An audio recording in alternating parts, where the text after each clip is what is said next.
Moshi Moshi, Mio here! And Kido here to tell you that today we're talking about the Batman anime that is somehow canon to the Dark Knight trilogy. That's right, Batman Gotham Knight, also known as the Bat-the-Matrix, was released shortly before The Dark Knight in 2008. It takes place between the events of Batman Begins and The Dark Knight. It's got Kevin Conroy, Killer Croc, bull-deflecting force fields, Chad Bruce Wayne, and is, in our opinion, one of the most underrated Batman movies. So, without further ado, let's dive in. Also, I'm a bit sick, so my voice is a bit off.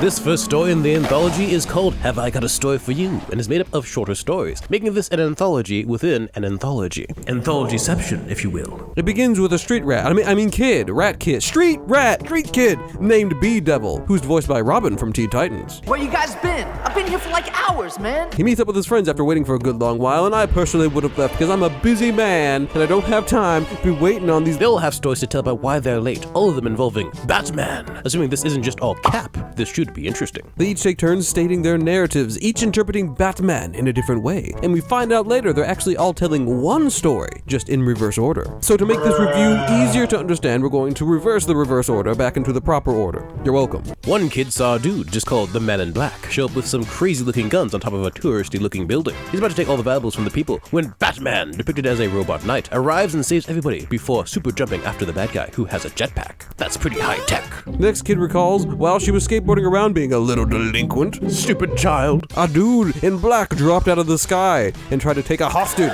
but a human bat hybrid showed up and attacked the dude. During the scuffle, the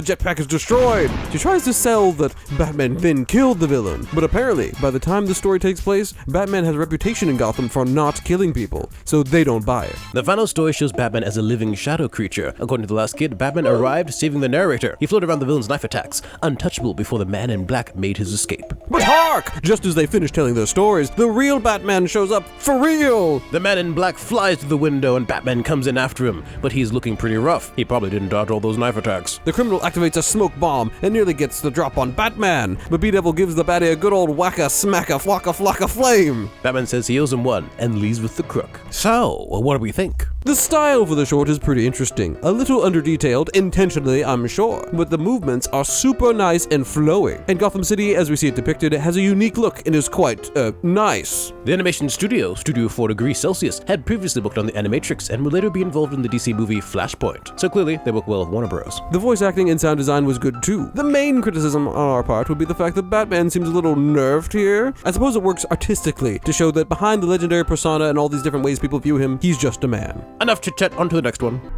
But I don't trust him, sir. You will.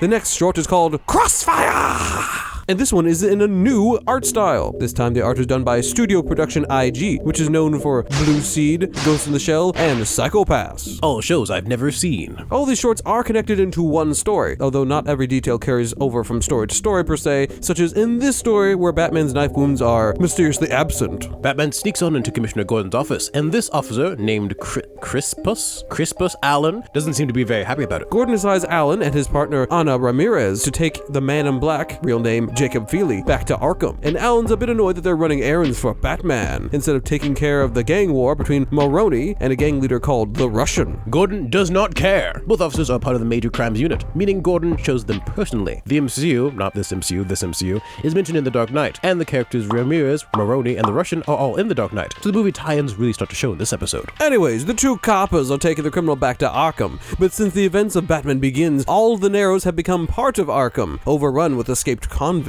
Whilst traveling through the suspicious streets, the two officers get into an argument about whether Batman can be trusted. Eventually, Ramirez gets fed up and swings the car off the road to talk to Allen. This turns out to be a very bad idea because Maroni and the Russian meet up to have a shootout. The two officers get caught in the middle, and well, rip Jacob Feely, I guess.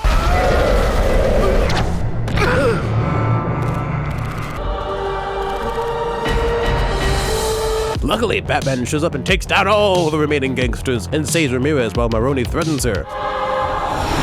Dang, Alan, you got knees of steel! No.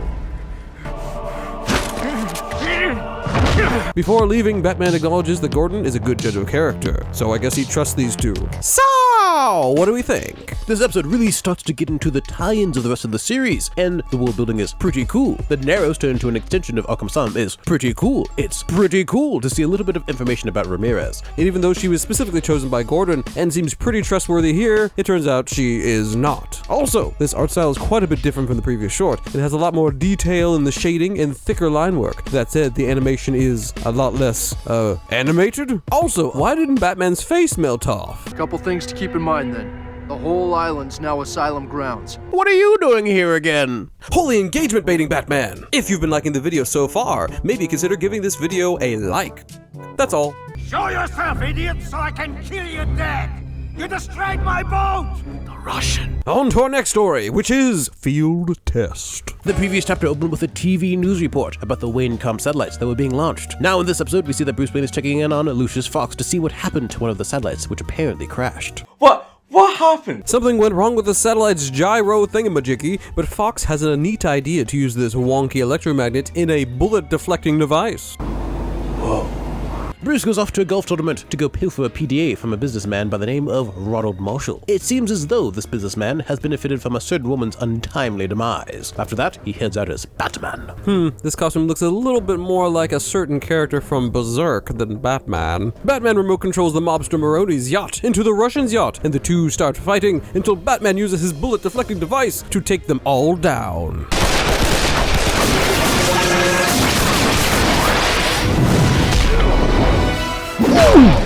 He commands the two to control two separate areas of Gotham and stop all the gang violence until he can get some dirt on them and then lock them up. They both agree, but someone takes a shot at Batman, and all the Russian's men are hit by the ricochet. Oh no! Oh no, not the Russian! And Batman ends up rushing him to the hospital, saving his life, but ends up returning the device to Fox, saying that it works too well, and that he's not willing to put others' lives at risk during his crime fighting. So, what do we think? This episode felt pretty short, probably because not a ton happened. It does some interesting world building, showing Wayne Tech's advancement in technology, and displaying that Batman really does continue to stick with the justice system since he needs evidence. Additionally, it shows more of Lucius and Bruce's relationship, even though it's a bit more explicit that Fox knows Bruce's secret identity more than it does in the movies. Interesting decision. The animation looks pretty good, a nice classic, yet modern, sort of early 2000s anime look. Not sure if I'd jive with the Batman though, it seems just a little bit off. Other than that, nice. Got a lead on your killer Croc. His name's Waylon Jones. He was an inmate at Arkham Asylum. The next segment is called In the Darkness Dwells and opens up with Batman sliding down a building. That's so cool.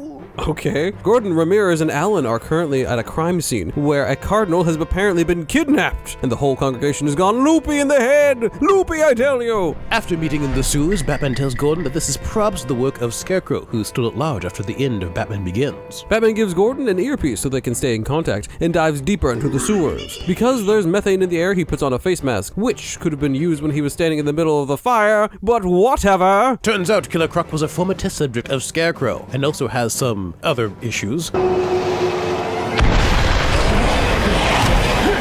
Croc pops out of nowhere and attacks Batman, biting him and infecting Batman with the fear toxin. Oh no! Oh dear, oh my! I work through pain.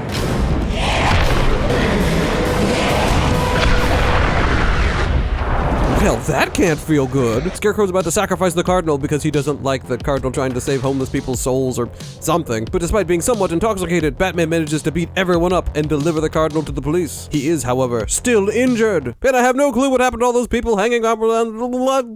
And we have no clue what happened to those people who are hanging around Scarecrow. So, what do we think? This chapter was animated by Madhouse, known for popular titles such as Death Note, One Punch Man Season 1, and the second Hunter x Hunter anime. Overall, a rather exquisite episode. Not gonna lie. The animation has a cool style and the action scenes are extremely well done. This might be my personal favorite chapter, mainly because Batman is a total bad butt. Bad bat, if you will. It's probably a good idea to have Croc be only seen in animated form, since he would look kinda weird in live action. Although, interestingly, there is a possible reference to him in The Dark Knight Rises. Well, actually, Killer Croc was live action in Suicide Squad. And he should have been animated. This is the only chapter to have a critique from Christopher Nolan, where he had the team remove the tail they originally planned on giving Killer Croc. Don't know exactly why they would do that. Other than that, he gave the whole movie a seal of approval. So that's cool. Moving on! Stay away from me! Stay away! Working through the pain. This episode picks up directly after the last one, with Batman being far more injured than he'd prefer. And now it's even worse because some guy tripping on hallucinogens just shot him in the stomach. As he staggers through the sewers, he remembers all of his experiences working through the pain. First we see Bruce assisting with a relief effort in Africa, helping a doctor operate on a man without using anesthesia. That sounds mighty unpleasant. After that, we have another flashback to when he was in India and trained under a woman named Cassandra, so that he could learn to control his pain. But after several months and a brief altercation with some rando harassers, she sends him away because she thinks that she can't truly help him with his pain, and that he might not be able to either, since his pain is leading him down a path that he desires. That is freaking deep. Snap back to reality, Batman finds a bunch of guns in a gutter garbage pile. And finally, after Alfred arrives to lend a hand, Batman can't take it because his arms are full of guns. So, what do we think? Not much to say, really. Studio 4 degrees Celsius, or whatever, 4 Celsius, who did the first chapter, also did this one. And while not quite as impressive as last time, it's not bad by any means. And the fact that they did both the animations in 2 very different styles is rather interesting. This episode isn't very action-packed at all, but does have some interesting background info on Bruce, fleshing out his character a little bit more. Very cool, moving on. I'll do what I can. Thanks. We've never dealt with anyone like Deadshot before.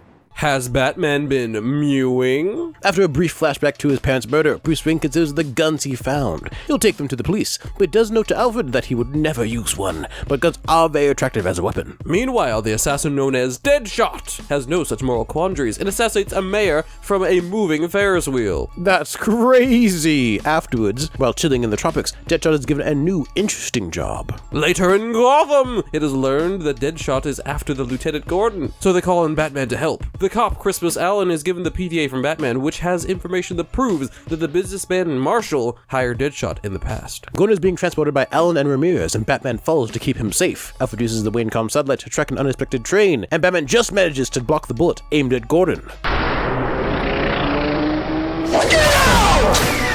It turns out that Deadshot's contract was given to him by the Russian to kill Batman, not Gordon, Batman! They have a big old battle on the train, and Batman throws his batarangs, but Deadshot just shoots him out of the air. So Batman charges him, but gets blasted! Deadshot starts gloating and shooting off his mouth, but he's too slow to react as Batman outmaneuvers him and disarms him. Deadshot reveals his employers and begs for his life since it was just a job, so Batman calmly rebuttals his argument.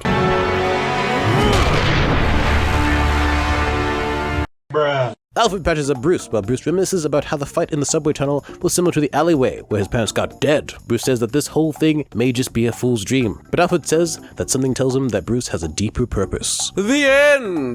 Now, what do we think? For one, this short was animated by Madhouse again. The art for the short does not disappoint and matches the high-paced action rather well. It looks very serious or something. I really like this depiction of Deadshot, a cocky, sleazy guy who does what Batman would never do just for money. A perfect opposite for Batman. All of Deadshot's weapons he uses against Batman fire 2 bullets. A nice thematic representation of those 2 bullets that killed his parents, I think. While the fight between Batman and Deadshot is rather short, it is pretty dang cool. And yep, this episode is pretty good. And the movie itself, pretty good. So, that's the video. Hopefully you enjoyed, and saw it a little bit later than we would like. And for those who are interested, we are still working on the Michael Bay's Transformers video. So, hit subscribe and the notification bell to get notified when that one drops. And thank you for watching. If you want another video about Batman anime, check out this one over here. Or for a video about something different, check out this video over here. And till we see you there, he's Mio. And he's Keto. And we hope that you have a blessed day.